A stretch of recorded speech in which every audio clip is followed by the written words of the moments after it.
Firstly, very good morning to everyone. Those are watching this video. In this video, we are going to cover the left portion of our historical background, chapter number first of M. Lakshmikant. So, my dear friends, please pay attention and listen very carefully because in this lecture, I will tell you each and everything which is very important for our study point of views. सो इसमें हम लोग जो बात आज कर रहे हैं किसकी, साइमन कमीशन की. ठीक है, साइमन कमीशन आखिरकार क्यों आया और ये आया तो किस लिए आया था और फिर इसका हर पार्टी ने बाइकआउट क्यों किया. सो ये क्या हुआ, 1927 को आया क्योंकि ये 1929 में आना चाहिए था, 2 साल पहले आ गया शेड्यूल के अकॉर्डिंग से. जितने भी लोग आए थे वो सारे ही यानी कि क्या थे, ब्रिटिश थे. और ये ब्रिटिश गवर्नमेंट के द्वारा एक यानी कि अनाउंसमेंट थी कि इसमें क्या किया गया था, 7 मेंबर्स थे स्टेटरी कमीशन के अंडर. ठीक है, जो जिसकी चेयरमैनशिप किसके हाथ में थी, सर जॉन साइमन. इसीलिए इस कमीशन का नाम पड़ा साइमन कमीशन. ये क्या कर रहा था कि रिपोर्ट करने आया था किसके ऊपर की कंडीशन क्या है भारत की. ठीक है, जो नया कॉन्स्टिट्यूशन आया है उसके अकॉर्डिंग. ठीक है, ओके. फिर उसके बाद कि ऑल द मेंबर जो कमीशन के थे वर ब्रिटिश, जितने भी यानी कि क्या थे, सारे अंग्रेज थे. इसीलिए जितनी भी भारतीय पार्टी थी उन्होंने क्या किया, इसका बाइकआउट किया इस कमीशन का. इसीलिए इसको यानी कि बाइकआउट कमीशन के नाम से भी जाना जाता है. ठीक है, कमीशन सबमिट, जो ये कमीशन था उसने अपनी रिपोर्ट जो थी 1930 को सबमिट की थी और इसने रिकमेंड किया कि एबोल्यूशन ऑफ यानी कि डायरार्की. यानी कि डायरार्की का मतलब यह है कि जो डुअल मतलब जो दोहरा शासन व्यवस्था है उसको यानी कि एबोलिश किया जाए. इसने कहा कि एक रिस्पॉन्सिबल गवर्नमेंट है उसे बढ़ाना चाहिए भारत के यानी कि प्रेफरेंस में. ठीक है, जितने भी प्रोविंसेस हैं उनके अंदर. और इस्टेब्लिशमेंट क्या किया, फेडरेशन ऑफ ब्रिटिश इंडिया का. ठीक है, दूसरी बात, continuation of the communal electorates, यानी कि कंटिन्यूअस प्रोसीजर बढ़ाया गया किसका, कम्युनल यानी कि जो इलेक्टोरेट्स है उसका, और आगे बढ़ता रहा. फिर उसके बाद to consider the proposal of the commission, इस कमीशन का अगर प्रपोजल को यानी कि कंसीडर मानकर चलें, यानी कि इसको मानकर चलें, तो जितने भी जो ब्रिटिश गवर्नमेंट यानी कि कन्वेंड 3 राउंड कॉन्फ्रेंस, क्या 3 राउंड कॉन्फ्रेंस जो थे उसको यानी कि कन्वेन करके चल रही थी. Representatives of the British government, यानी कि जो ब्रिटिश गवर्नमेंट के जो रिप्रेजेंटेटिव थी. ठीक है, एक मिनट, हाँ, representative of the British government, British India and Indian princely states. उसके बाद अगर मैं बात करूं on the basis of the this discussion, ये जो डिस्कशन हुआ ऊपर, इसके ऊपर यानी कि क्या थेसिस थी उसके ऊपर अगर बात करें, so a white paper constitutional reforms were prepared, उसको प्रिपेयर किया गया और सबमिट किया गया for the consideration of the joint select, यानी कि ज्वाइंट सेलेक्ट कमेटी, किसके लिए, ब्रिटिश पार्लियामेंट के लिए. And recommendation to this committee were incorporated. कहने का मतलब रिकमेंडेशन दिया गया किसको, कमेटी को, कि इसको इनकॉर्पोरेट किया जाए, किसमें, सर्टेन चेंज उसमें लाया गया. ठीक है, कुछ उसमें सर्टेन चेंज लाया जाए और उसको फिर इनकॉर्पोरेट किया जाए. नेक्स्ट अगर देखा जाए तो गवर्नमेंट इंडिया एक्ट जो 1935 है उसके बारे में हम लोग बात करेंगे, लेकिन उससे पहले हम लोग बात करेंगे कम्युनल अवार्ड. एक्चुअल में कम्युनल अवार्ड था क्या और उसकी जरूरत क्या थी यानी कि लाने की. इसके पीछे बहुत ही सोची समझी एक साजिश थी जो भारत को यानी कि एक डिवाइड करना चाह रहे थे, तो उसी के बारे में यहां पर बताया गया है. बात करें ये जो यानी कि कम्युनल अवार्ड आया, ठीक है, ये 1932 में जो रामजे मैकडोनाल्ड जो यानी कि ब्रिटिश प्राइम मिनिस्टर थे, उन्होंने अनाउंस किया कि जो स्कीम है किसके लिए, रिप्रेजेंटेशन ऑफ द माइनॉरिटीज, जिसके अंदर जो यानी कि जाना गया कम्युनल अवार्ड के नाम से, एक यानी कि माइनॉरिटी को रिप्रेजेंट करना, उसको जाना गया किस नाम से, कम्युनल अवार्ड के नाम से. ठीक है, ओके. फिर उसके बाद आ जाता है the award not only content separate electorates for the Muslims, यानी कि इसमें खाली मुस्लिम के लिए इलेक्टोरेट्स अलग से नहीं था, सिख के लिए अलग, यानी कि पहले से यानी कि मुस्लिम के लिए तो था, सिख के लिए था, इंडियन क्रिश्चियन और एंग्लो इंडियंस के लिए, यूरोपियन. ठीक है, लेकिन इसमें क्या किया गया, जो डिप्रेस्ड क्लासेस, जो शेड्यूल क्लासेस थी, उनको भी यानी कि कम्युनिटी के द्वारा अलग बांटने की कोशिश करी. लेकिन गांधी जी वहां पर नहीं रुके, उन्होंने कहा कि नहीं, ऐसा मैं नहीं होने दूंगा, आप हिंदुओं में फूट डाल रहे हैं और ये फूट डालने का काम मैं नहीं करने दूंगा. इसीलिए क्या कहा कि Gandhi ji was distressed over this extension and principle of the communal representation to the deepest classes and undertook the unto the death in the Yarwada jail get to the award modified। उन्होंने कहा कि जब तक इस अवार्ड को modified नहीं कर दिया जाता तब तक मैं फास्ट रखूंगा, मतलब मैं एक अनशन करूंगा और ये तब तक रहेगा जब तक ये मॉडिफाइड नहीं हो जाता है, चाहे उसमें मेरी मौत क्यों ना हो जाए, ऐसा बोला। एट लास्ट क्या हुआ, जो एग्रीमेंट था वो कुछ किसके बीच में हुआ, between the Congress leader and the depressed classes के जो यानी कि पर्सन थे उनके बीच में। इसी कारण इस एक्ट को जाना गया पूना पैक्ट के नाम से, ठीक है, जो हिंदू ज्वाइंट इलेक्टोरेट्स के अंदर यानी कि क्या कहा गया कि कुछ सीटें जो होंगी वो डिप्रेस्ड क्लासेस के लिए रिजर्व रखी जाएंगी, ठीक है। अब बात आती है government of India act 1935। My dear friends, बहुत ही इंपॉर्टेंट एक्ट है, इसके बारे में समझना, क्योंकि इससे बहुत चीजों की नींव पड़ती है और यही एक ऐसा एक्ट है जिसने भारत के अंदर हमारा जो आज कॉन्स्टिट्यूशन है उसके अंदर इसकी बहुत बड़ी भूमिका है। इसने हमने बहुत सारा पार्ट जो है हमारे कॉन्स्टिट्यूशन का इसी से लिया है। सो उसका कुछ पार्ट जो यहां पर डिस्कस किया गया, क्योंकि हम यहां पर पॉलिटी डिस्कस कर रहे हैं, हिस्ट्री डिस्कस नहीं कर रहे। जब हम हिस्ट्री डिस्कस करेंगे तो क्या रीजन है इसके पीछे उसका सब कुछ समझेंगे, लेकिन आपको मैं जो यहां बता रहा हूं लाइन बाय लाइन आप समझते रहिए। सो एक मिनट, हाँ, तो हम बात कर रहे थे गवर्नमेंट ऑफ इंडिया एक्ट 1935। तो इसमें कहा गया act marked a second milestone, एक यानी कि एक दूसरा मील का पत्थर साबित हुआ towards the completely responsible government में। यानी कि धीरे धीरे रिस्पांसिबल गवर्नमेंट आ रही थी हमारे भारत में, लेकिन जितनी जल्दी से हम पढ़ते जा रहे हैं इतनी जल्दी से नहीं आ रही थी मेरे भाई। इसके पीछे बहुत सारी कुर्बानियां दी गई हैं, बहुत सारी शहादत दी गई हैं, बहुत सारे लोगों ने अपने जीवन की बलि दे दी है हमारे देशवासियों को आजाद कराने में, अपनी बहू बेटियों को आजाद देखने में। उनकी रिस्पॉन्सिबिलिटी ये थी कि कैसे मैं इनको अच्छे से किसी का मतलब ना होते, मतलब अपने आप खुद के पैरों पर खड़ा होते देखूं। कहा गया it was a lengthy and detailed documents, एक बहुत बड़ा लेंदी और डिटेल डॉक्यूमेंट्स था जिसके अंदर यह बताया गया कि लगभग 321 सेक्शन थे और 10 शेड्यूल्स थे इसके अंदर। इस एक्ट के क्या फीचर्स थे उसको हम बहुत अच्छे से जानेंगे, ठीक है।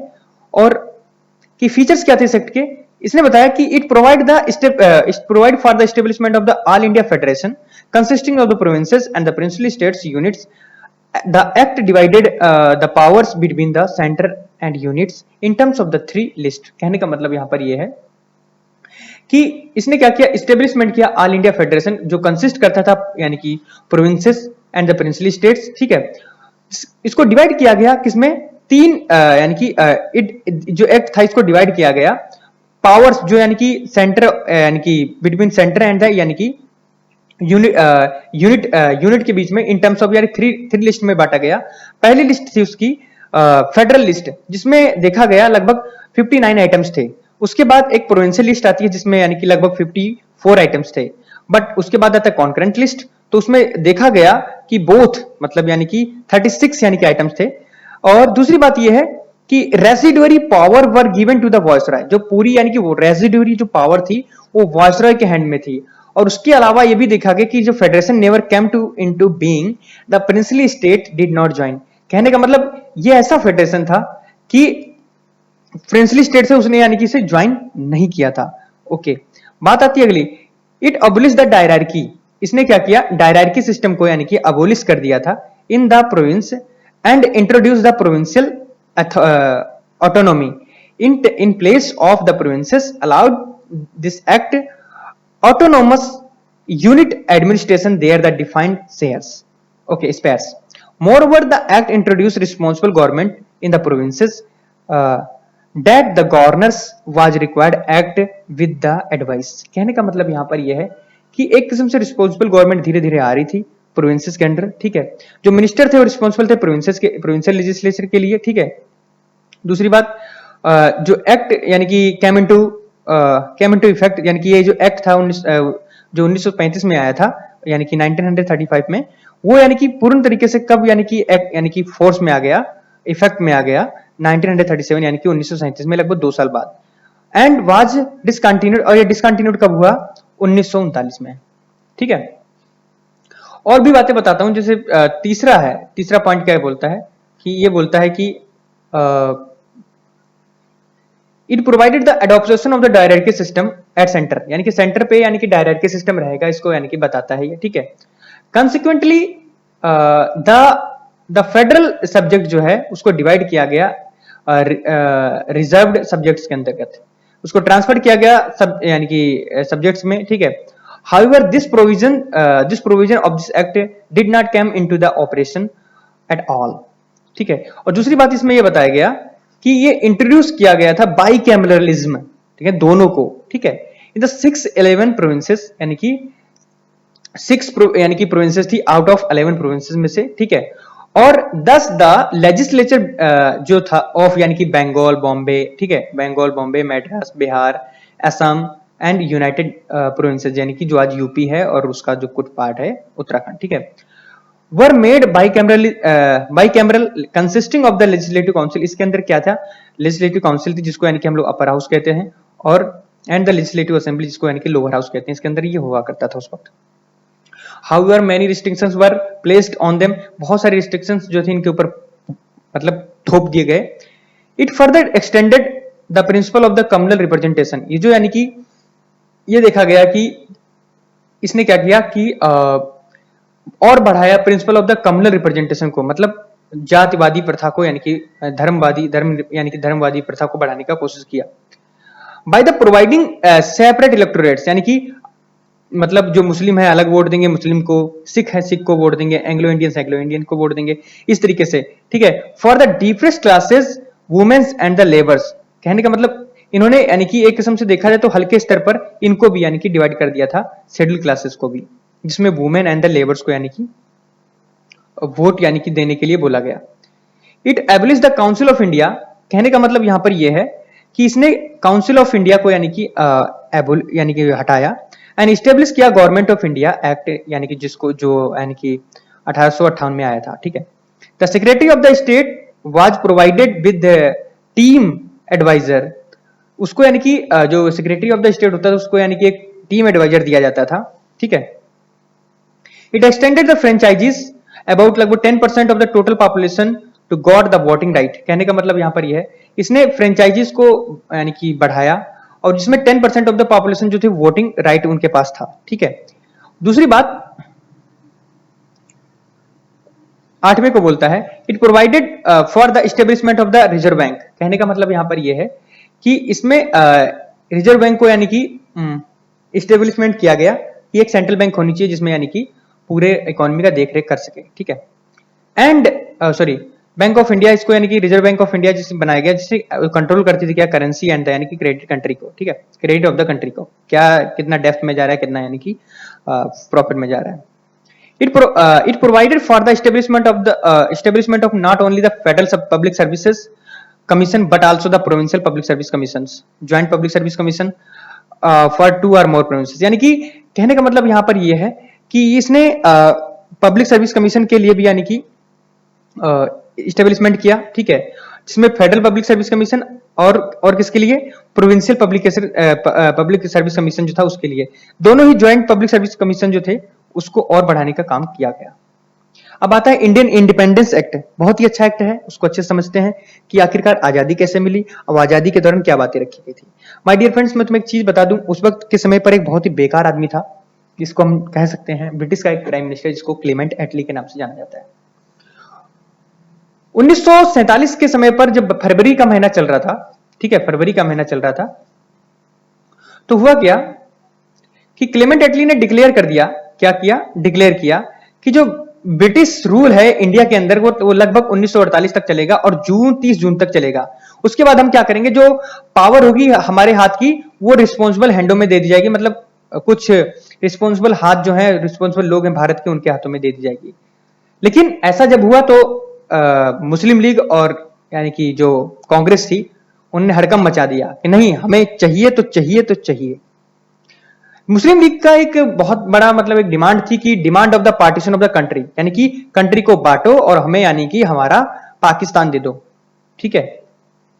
फिर क्या हुआ, अगेन ऑन जून यानी कि 3 1947 जो ब्रिटिश गवर्नमेंट थी मेड क्या बनाया, बहुत ही क्लियर कर दिया कि एनी कॉन्स्टिट्यूशन जो फ्रेम किया जाएगा by the constitution assembly of India in 1946 में कैन नॉट अप्लाई, वो यानी कि अप्लाई नहीं, अगर कोई भी कॉन्स्टिट्यूशन बनाया जाएगा स्वतंत्र भारत में वो अप्लाई उन पार्ट्स पर नहीं होगा जो नहीं चाहते हैं यानी कि उसको एक्सेप्ट करना, ठीक है। ऑन द सेम डे, उसी दिन क्या हुआ, लॉर्ड माउंटबेटन जो थे वायसरॉय ऑफ इंडिया, उन्होंने क्या किया, put for the partition plan, यानी कि 4 पार्टीशन प्लान रखे गए जिसको यानी कि माउंटबेटन प्लान के नाम से जाना गया। तो क्वेश्चन उठ सकता है what is the Mountbatten plan, तो you can just answer the fourth partition plan, ठीक है, जिसको यानी कि जाना जाता है क्या, माउंटबेटन प्लान के नाम से, राइट।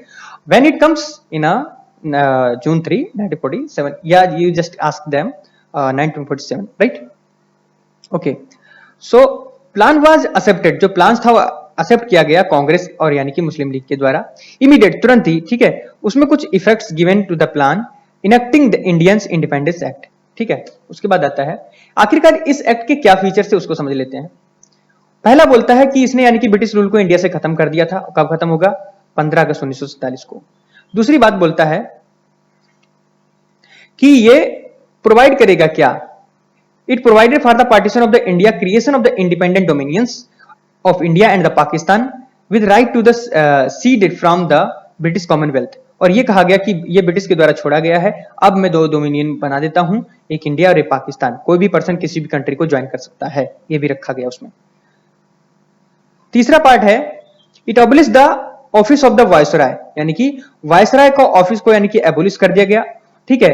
और प्रोवाइड किया गया डोमिनियन गवर्नर जनरल, एक डोमिनियन को एक गवर्नर जनरल प्रोवाइड किया गया, who was the appointed by the British king, जो ब्रिटिश किंग के द्वारा अपॉइंट किया गया था, on the advice of the dominion cabinet, dominion का जो कैबिनेट होता था उसके द्वारा।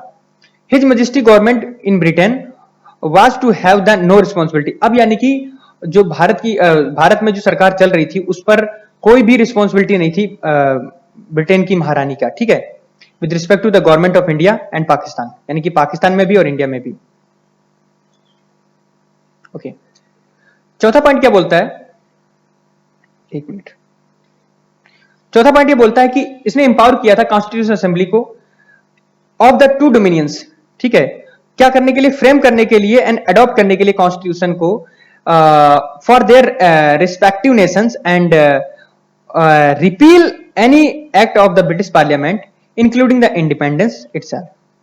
5 क्या बोलता है, it empowered the constitution assembly of the both dominions, यानी कि दोनों ही डोमिनियंस की कॉन्स्टिट्यूशन असेंबली को यानी कि इसने एम्पावर किया, सशक्त बनाया कि to the legislate for their respective territories के लिए, ठीक है, टिल न्यू कॉन्स्टिट्यूशन, जब तक आपका नहीं आ जाता है, जब तक उसे ड्राफ्ट नहीं किया जा सकता है।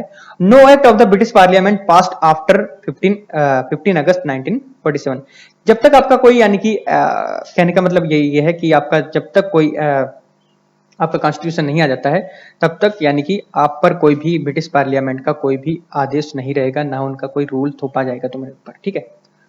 Okay, it extended the either of the new dominions unless it was extended thereto by a law of the legislature of the dominions। दूसरी छठा कहता है कि abolish the office of the secretary, secretary का भी ऑफिस हटा दिया गया state of the India, state for the India से, ठीक है, एंड ट्रांसफर कर दिया गया function of the secretary for state of the Commonwealth affairs के लिए। दूसरी बात क्या बोलता है, इट प्रोक्लेम्ड द लैप्स, मतलब हटा लिया गया, of the British paramountcy over the Indian princely state से, ठीक है, एंड ट्रीटी रिलेशन, यानी कि कोई भी ट्रीटी रिलेशन नहीं रहेगा ट्राइबल एरिया से इन 15 अगस्त 1947 में, ठीक है। तो ये कुछ चीजें मैंने आपको बताई, इसको बहुत अच्छे से आपको जानना चाहिए, कुछ और भी पॉइंट्स बचे हैं उनको हमें जान लेना चाहिए। सो पॉइंट 8 क्या कहता है, it granted the freedom of the Indian princely states either to join Indian dominion or to Pakistan, it remain independent. उन्होंने कहा कि आपको ये पूरा हक है, आप चाहें जो भी यानी कि यहाँ के रहने वाले नागरिक हैं, आप चाहे भारत को ज्वाइन करें, चाहे पाकिस्तान को ज्वाइन करें, चाहे आप स्वयं इंडिपेंडेंट रहना चाहें, कि आपके हक में है, ठीक है। फिर क्या होता है, 9 पॉइंट ये बोलता है हमारा है कि it provided for the governance of each dominions and the provinces by the government of India act 1935 till the new constitution were framed, the dominions were however authorized to make the modification in act। कहने का मतलब यहां पर यह है, government ने यह भी सजेस्ट किया कि जब तक तुम्हारा कॉन्स्टिट्यूशन नहीं बन जाता है तो जो ये हमारा 1935 का जो यानी कि गवर्नमेंट ऑफ इंडिया एक्ट है, इसके द्वारा आप अपने देश को तब तक चलाइए, ठीक है। आपको सबको मालूम है हमारा यानी कि 26 जनवरी 1950 को पूर्ण तरीके से हमारा संविधान लागू हुआ था। तब तक हमने 3 सालों के लिए इसी कानून के द्वारा ही हमारे देश को चलाया था। हमने कुछ उस कानून को लागू नहीं किया था जो बहुत ही हैक्टिक चीजें थी हमारे लिए। ठीक है। पॉइंट 10 क्या बोलता है कि इसने डिप्राइव किया ब्रिटिश मोनार्क को ऑफ हिज राइट से, अपने राइट से, veto bills and ask for the reservation, यानी कि कोई भी रिजर्व, यानी कि कहने का मतलब यहां पर यह है, इसने डिप्राइव कर दिया ब्रिटिश मोनार्क को कि आपकी कोई भी अधिपत्य अब यहां पर नहीं रही है, ना तुम्हारा कोई वीटो पावर है, ना वीटो बिल है। ठीक है। और हम चाहे यानी कि और ask for the reservation of the certain bills, कोई भी यानी कि आपका रिजर्वेशन नहीं रहेगा किसी बिल में अप्रूवल के लिए, but this right was reserved for the governor general. ये लेकिन राइट जो था गवर्नर जनरल के लिए बना रहा। ठीक है। आगे लिए the governor general would have full power, उसके पास पूरी पावर होती थी असेंट ऑफ एनी, यानी कि बिल को कोई किसी बिल को यानी कि असेंट कर सकता है, किसी बिल को यानी कि अपना असेंट दे सकता है, किसी असेंट नहीं दे सकता है। किसके नाम पर? In bill in the name of the majesty, his majesty, मतलब महाराज के नाम पर। ठीक है। महारानी के नाम पर। It designated governor general of India and provincial governor. The constitution जिसको हम लोग नॉमिनल हेड बोलते हैं of states, they were made the act on the advice of the respective council of ministers, all the ministers. 12 बोलता है it drop the title of the emperor of the India from the royal titles of the king England. कहने का मतलब इन्होंने कहा कि नहीं, अब इन्होंने क्या किया, ड्रॉप कर दिया किसको, इंपरर ऑफ इंडिया का टाइटल जो था। ठीक है। From the title of the king of England के नाम से। और दूसरी बात, इसने क्या किया, डिसकंटिन्यूड कर दिया कि appointment of the civil services, जो सिविल सर्विसेज का जो अपॉइंटमेंट था उसको यानी कि क्या कर दिया, डिसकंटिन्यूड कर दिया। And the reservation of the post by the secretary of the states of India, members of the civil services appointed before August 1947 would continue to enjoy the benefits that they were entitled to till that time. At stroke of the midnight, 14 to 15 August 1947, the British rule came into end, यानी कि 15 August 1947 को हमारा देश के अंदर से इसका rule जो था एंड हो गया। ठीक है। इंडिपेंडेंट डोमिनियन दो बनी, इंडिया और पाकिस्तान, जिसमें हुआ क्या, Lord Mountbatten become governor general of new dominions of India and swear Jawaharlal Nehru the first prime minister, यानी कि उस वक्त पहला प्राइम मिनिस्टर इंडिया का कौन बना, स्वतंत्र भारत का Jawaharlal Nehru. The constituent assembly India formed 1946 become the parliament of Indian dominions. और ये भी बोला गया 1946 में, यह भी बोला गया था कि हमें पार्लियामेंट की एक जरूरत है और उसको बनाना चाहिए। पूर्ण तरीके से हर चीज कंप्लीट होकर आई 1950 में। सो माय डियर फ्रेंड्स, इस लेक्चर में इतना ही। तब तक के लिए थैंक यू, बहुत बहुत धन्यवाद आप लोगों का जो मुझे इतनी देर तक सुना। और मेरे लेक्चर से अगर आपको कुछ मदद मिलती है तो आप अपनी पढ़ाई में जरूर अप्लीकेबल कीजिए। अगले लेक्चर की मैं PDF प्रेजेंटेशन हो सकेगा मैं नेक्स्ट डे से लेकर आऊंगा। तब तक के लिए थैंक यू, बहुत बहुत धन्यवाद।